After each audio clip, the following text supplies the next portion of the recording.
સમાચારમાં આગળ વાત કરીશું સાબરકાંઠા જિલ્લાના હિંમતનગર જીઆઈડીસી ઓવરબ્રિજ પર નેશનલ હાઈવેના સમારકામ દરમિયાન આફતજનક અકસ્માત સર્જાયો છે, જેમાં 4 લોકોના કરુણ મોત નીપજ્યા છે। જે ટ્રક ટેલરે બ્રિજ પર ચાલી રહેલા રોડ રોલરને ટક્કર મારી, જેના કારણે રોડ રોલર અને ટ્રેલર નીચે કચડાઈ ગયા હતા અને આ ભયાનક ઘટના બની હતી। જે મોતમાં 3 શ્રમિકો અને હાઈવે કોન્ટ્રાક્ટર એજન્સીના ઇજનેર સામેલ હતા। જે આ ઘટનાની વચ્ચે કેન્દ્રીય પરિવહન મંત્રી નીતિન ગડકરી અને રાજ્યના મુખ્યમંત્રી ભૂપેન્દ્ર પટેલના વિસ્તારમાં આવવાના કાર્યક્રમના સમયે સમારકામ ચાલી રહ્યું હતું। જે હિંમતનગર ચિલોડા હાઈવેની ખામી દૂર કરવા રાત દિવસ કામ હાથ ધરવામાં આવ્યું હતું। જે હિંમતનગર ઓવરબ્રિજ પર ગમખ્વાર અકસ્માત સર્જાયો હતો, એમાં 4 લોકોના કરુણ મોત નીપજ્યા છે।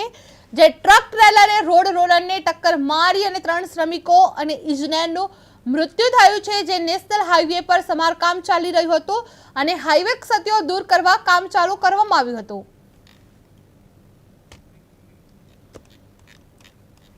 ટ્રક ટ્રેલરે રોડ રોલરને ટક્કર મારી છે, જેમાં હિંમતનગર ચિલોડા હાઈવેની ખામી દૂર કરવા માટે કામ ચાલુ કરવામાં આવ્યું હતું। જે આ ઘટનાની વચ્ચે કેન્દ્રીય પરિવહન મંત્રી નીતિન ગડકરી અને રાજ્યના મુખ્યમંત્રી ભૂપેન્દ્ર પટેલના આ વિસ્તારમાં આવવાના કાર્યક્રમના સમયે સમારકામ ચાલી રહ્યું હતું। તે હિંમતનગર ચિલોડા હાઈવેની ખામી દૂર કરવા રાત દિવસ કામ હાથ ધરવામાં આવ્યું હતું।